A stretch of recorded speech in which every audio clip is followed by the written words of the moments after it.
والسلام على محمد وآلہ وأصحابہ اجمعین، اما بعد۔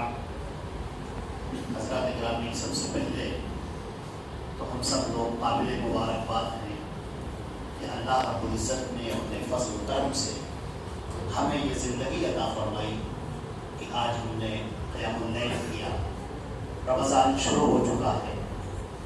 کتنے ہی ہمارے ایسے ساتھی ہیں جو گزشتہ رمضان ہمارے ساتھ شریک تھے، روزہ رکھتے تھے، ساتھ میں تراویح پڑھتے تھے، لیکن آج وہ ہمارے درمیان موجود نہیں ہیں۔ اللہ ان کی مغفرت فرمائے۔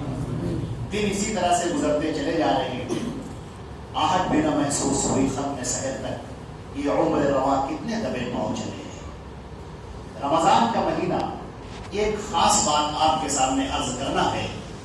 اللہ کے پیارے رسول حضرت محمد مصطفیٰ صلی اللہ علیہ وسلم نے فرمایا، اتاکم رمضان شہر مبارک، تمہارے درمیان رمضان آ گیا، اللہ کا مبارک مہینہ، یہ مبارک مہینہ آ گیا تمہارے درمیان۔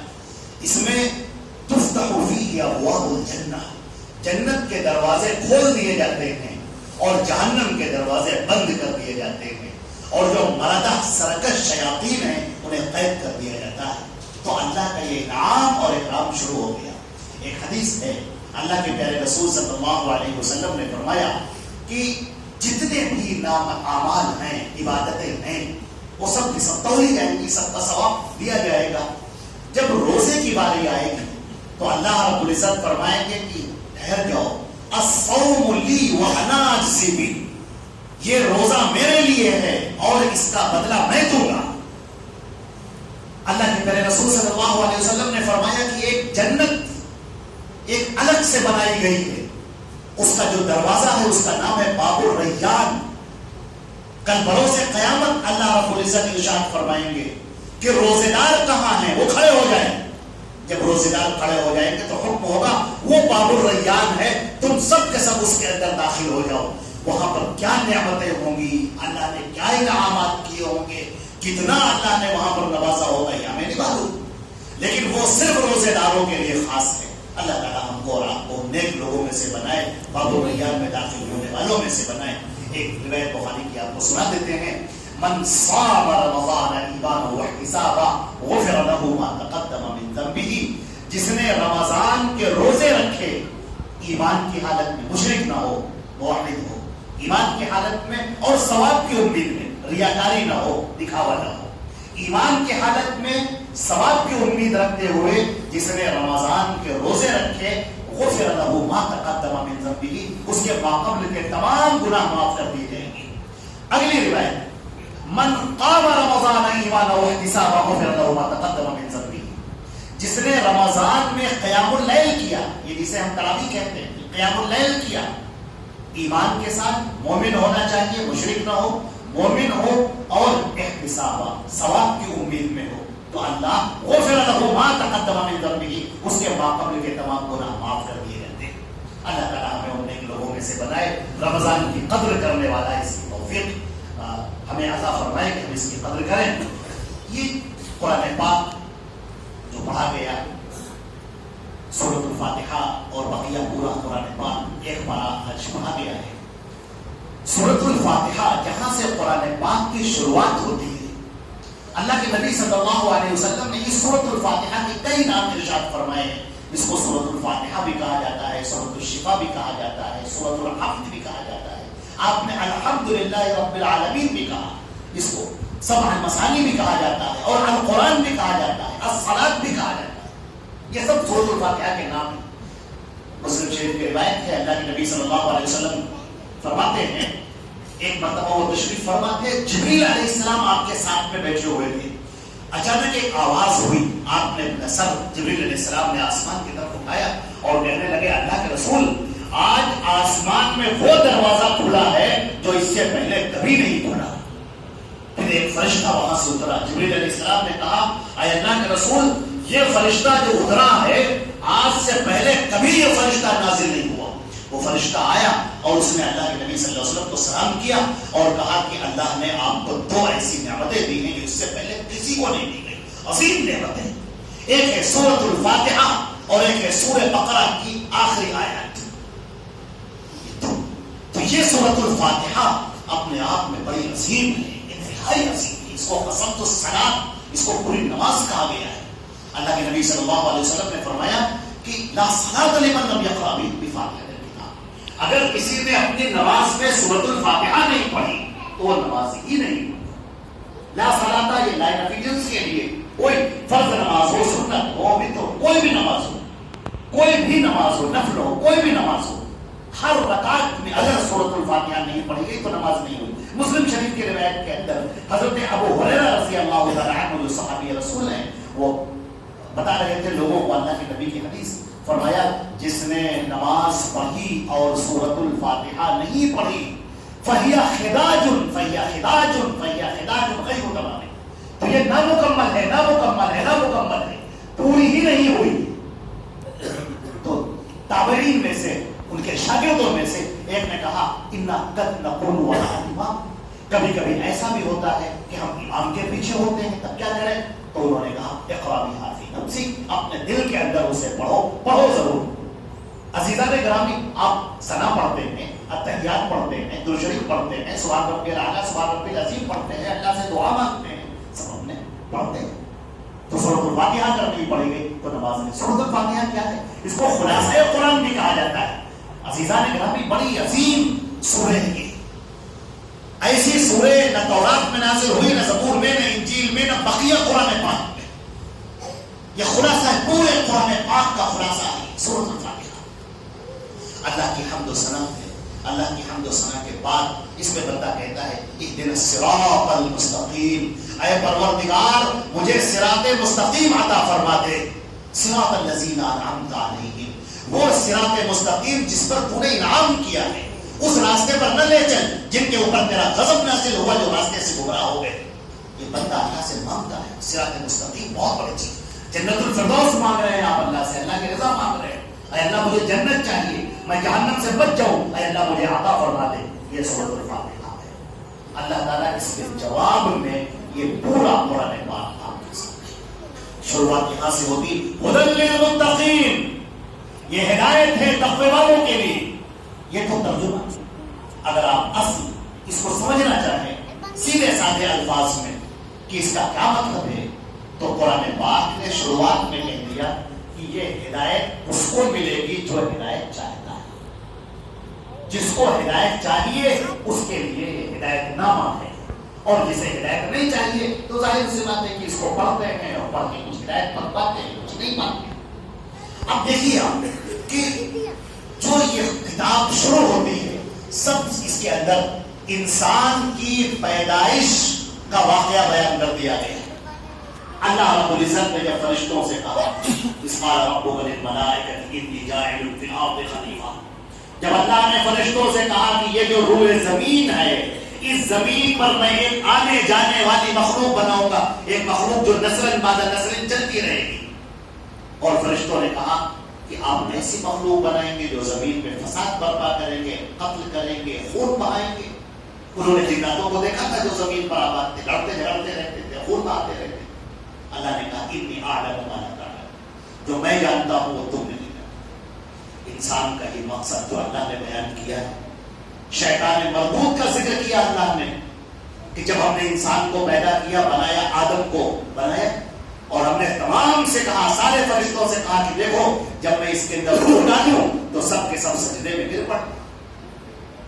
فسجد الملائکۃ کلھم، سارے کے سارے فرشتے سجدے میں گر گئے الا ابلیس، ابلیس نے سجدہ نہ کیا. اللہ نے اس سے پوچھا ما منعک ان تسجد، اس کا مطلب ہوگا تو نے سجدہ کیوں نہیں کیا جب میں نے تجھے حکم دیا تھا؟ وہ کہنے لگا انا خیر منہ، میں اس سے زیادہ اچھا ہوں، میں اس سے زیادہ بہتر ہوں. اللہ نے اسے لکھا. اس نے کیا کہا؟ اس نے کہا کہ اے میرے پروردگار، میرے معبود، تو نے مجھے نکالا ہے، اب میں اس کی اولاد کو سب کو گمراہ کروں گا. لَأُقْعُدَنَّ لَهُمْ عَلَىٰ صِرَاطِكَ الْمُسْتَقِيمِ، میں تیرے سیدھے راستے پر بیٹھ جاؤں گا اور ان کو سیدھے راستے پر چلنے نہیں دوں گا. یہ شیطان مردود نے قسم کھائی. اس نے اللہ سے مہلت مانگی، میری عبادتوں کا صلہ کیا ہے، بدلہ کیا ہے؟ اللہ نے کہا کیا چاہتے ہو؟ کہا میں یہ چاہتا ہوں کہ میں قیامت تک کے لیے مہلت مل جائے. اللہ نے کہا تجھے مہلت دی گئی، انک من المنظرین. اب شیطان کا کام ہے کہ انسانوں کو، تمام انسانوں کو اللہ سے ہٹانا. اب یہ جو قرآن پاک ہے اس کی جو شروعات ہوتی ہے، اللہ نے یہاں پر بنی اسرائیل کا تذکرہ بڑے دور تک فرمایا ہے. منافقین کا، بنی اسرائیل کا. اللہ نے فرمایا کہ دیکھو تم نے کیا مانگا ہے، تم نے صراط مستقیم مانگا ہے، سیدھا راستہ مانگا ہے، سیدھا راستہ ہم نے تم کو دے دیا. لیکن سنو، تم سے پہلے کے لوگوں کو بھی سیدھا راستہ دیا گیا تھا. ان کو بھی ایک نبی دیا گیا تھا موسیٰ جیسا، ان کو بھی ایک کتاب دی گئی تھی تورات جیسی. لیکن ان لوگوں نے کیا کیا؟ ان کے نبی کا معاملہ یہ رہا. اس قرآن پاک کے اندر تذکرہ کیا گیا کہ جب موسیٰ نے کہا، اس قال موسیٰ نے قومہ ان اللہ یأمرکم ان تذبحوا بقرۃ، جب موسیٰ نے اپنے قوم سے کہا کہ اے بنی اسرائیل، اللہ نے یہ حکم دیا ہے کہ تم ایک گائے کو قربان کرو، تو کہنے لگے اتتخذنا ہزوا، کیا آپ ہم سے مذاق کر رہے ہیں؟ انہوں نے کہا اعوذ باللہ ان نکون من الجاہلین. انہوں نے کہا اللہ کی پناہ، میں کیا جاہل ہوں؟ میں جاہلوں والی حرکت کروں گا؟ اللہ کا نام لے کر میں اتنی بڑی باتیں ایسی کر دوں گا؟ یہ جو پورا واقعہ بیان کیا گیا ہے اس کے اندر تنبیہ ہے کہ تم ایسے نہ ہو جانا کہ اپنی نبی کی بات کو سنو اور سننے کے بعد کہو کہ ہم کیا کریں، ہمارا تو دل نہیں کرتا عمل کرنے کو. ٹھیک ہے، ہم نے اللہ کے نبی کی بات سن لی لیکن ہمارا تو مسلک ہی نہیں ہے. ہم نے نبی کی بات سن لی اور ہم کہیں گے ٹھیک ہے، اللہ کے نبی کا یہ قول ہے، سر آنکھوں پہ ہے اور ہم دل میں بساتے ہیں، لیکن ہم عمل نہیں کریں گے کیونکہ ہمارے امام کا فتویٰ نہیں ہے، ہمارا مسلک نہیں ہے. تو ایسے نہ ہو جانا. اور فرمایا گیا کہ اور دیکھو بنی اسرائیل کی حرکتیں دیکھو، انہوں نے اپنی کتاب کے ساتھ کیا معاملہ کیا کہ کتاب کے کچھ حصے پر عمل کیا اور کچھ حصے کو پیٹھ کے پیچھے ڈال دیا. وراہم ظہری، پیچھے ڈال دیا انہوں نے، احکام پر عمل نہیں کیا. اللہ نے کہا افتؤمنون ببعض الکتاب وتکفرون ببعض، یہ تمہیں کیا ہو گیا ہے؟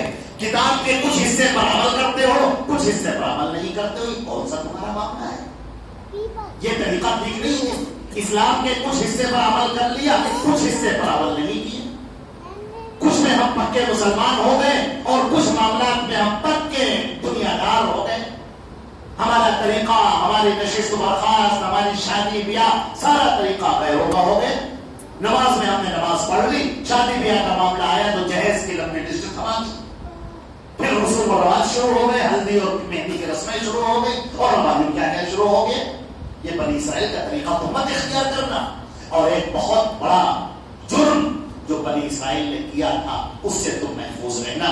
وہ کیا ہے کہ انہوں نے شریعت کو بگاڑ ڈالا. شریعت ہم نے اتاری ہے، یہ شریعت اللہ نے اتاری ہے، اپنے نبی حضرت محمد مصطفیٰ صلی اللہ علیہ وسلم پر اتاری ہے. تم اس شریعت کو بگاڑنا مت. بنی اسرائیل نے بگاڑا تھا تو پھر ہم نے کیا کیا؟ بنی اسرائیل نے تورات کے اندر اپنی باتیں داخل کر دی، اپنے فتوے داخل کر دیے، اپنے علماء اور درویشوں کے اقوال داخل کر دیے اور اس طرح پوری شریعت کو بگاڑ کے رکھ دیا. تو ہم نے سزا دی. کیا سزا دی؟ فَوَيْلٌ لِّلَّذِينَ يَكْتُبُونَ الْكِتَابَ بِأَيْدِيهِمْ ثُمَّ يَقُولُونَ هَٰذَا مِنْ عِندِ اللَّهِ. تباہی اور بربادی ہو ان لوگوں کے لیے جو اپنے ہاتھوں سے لکھتے ہیں اور پھر کہتے ہیں کہ یہ تو اللہ کی طرف سے. تو تم فتوے سوچو اور اپنے ہاتھوں سے لکھو اور اس کو دین کا حصہ بنا کر پیش کرو. ایسا نہ کرنا. اگر تم ایسا کرو گے تو پھر یہ یاد رکھو، ضربت علیہم الذلۃ والمسکنۃ وباءوا بغضب من اللہ. ہم نے بنی اسرائیل پر ذلت تھوپ دی، بیچارگی تھوپ دی. وہ ذلیل اور حقیر ہو گئے. وہ دنیا کے جس کونے میں رہیں گے ذلیل اور حقیر رہیں گے.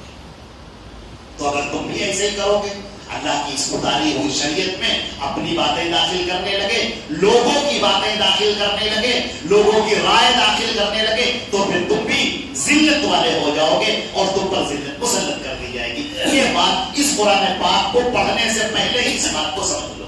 یہاں پر انبیاء کرام میں تذکرہ کیا گیا اور حضرت ابراہیم کا تذکرہ کیا گیا اور کہا گیا کہ ابراہیم کو دیکھو وہ کتنا اچھا بندہ تھا. اذ قال له ربه اسلم قال اسلمت. جب اس کے رب نے کوئی حکم دیا، کہا بات مان لے، ابراہیم نے کہا کہ میں نے بات مان لی. ہم لوگوں کا معاملہ ایسا ہی ہونا چاہیے. جب اللہ کا حکم آ جائے، اس کے رسول کا حکم آ جائے، ہم کہیں کہ ہم نے بات مان لی۔ یہاں پر تذکرہ کیا گیا سیدنا یعقوب علیہ السلام کا، جب ان کی موت کا وقت آیا، جب ان کی وفات کا وقت آیا، انہوں نے اپنے بیٹوں کو، پوتوں کو، نواسوں کو، سب کو اکٹھا کیا۔ ام کنتم شہداء اذ حضر یعقوب الموت اذ قال لبنیہ ما تعبدون من بعدی۔ یعقوب کو یاد کرو جب اس کی موت کا وقت قریب آیا، اس نے سارے اپنے پوتوں، پوتیوں، بیٹوں کو سب کو بلایا اور کہا یہ بتاؤ میرے دنیا سے جانے کے بعد تم کس کی عبادت کرو گے؟ انہوں نے کہا بیٹوں نے کہ ہم ایک اللہ کی عبادت کریں گے جو آپ کا رب ہے، ہمارے دادا ابراہیم کا رب ہے اور آپ کے والد محترم اسحاق کا رب ہے، ہم اسی ایک اللہ کی عبادت کریں گے۔ میرے عزیزو، یہاں پر یہ واقعہ قرآن پاک میں اس لیے بیان کیا گیا اس مہینے کی بارے میں تاکہ ہم اپنی طرف سے اور اپنے بچوں کی طرف سے مطمئن ہو جائیں۔ اپنے بچوں کو دین سکھانا ہے، توحید سکھانی ہے، شرک سے آگاہ کرنا ہے، اللہ کے احکامات بتانے ہیں، دین کو بتانا ہے۔ اس دین پر پختگی کے ساتھ خود بھی عمل کرنا ہے اور مطمئن ہونا ہے کہ ہمارے بچے بھی، ہماری بچیاں بھی اس دین پر قائم رہیں اور صحیح عقیدہ، صحیح منہج اور صحیح طریقہ صراط مستقیم لے کر جائیں۔ بہکانے والے شیاطین تو بہت ہیں، لیکن اللہ اور اس کے رسول کی یہ شریعت جو اللہ نے اپنے نبی پر نازل کی ہے یہ قیامت تک رہے گی اور اس کی حفاظت کی ذمہ داری اللہ نے لی ہے۔ ہم سب کو اسی شریعت کی طرف لوٹ کر آنا ہے، پلٹ کر آنا ہے، تو ہمارے لیے عزت اور سربلندی کے فیصلے ہوتے ہیں۔ اللہ تعالیٰ ہماری باتوں کو قبول فرمائے، ہمارے آپ کے بیٹھنے کو قبول فرمائے۔ یہ پہلے بارے کی چند باتیں تھی جو آپ کے سامنے پیش کی گئی، انشاءاللہ مزید باتیں جاری رہے گی اگلے بارے کی۔ والسلام علیکم ورحمۃ اللہ۔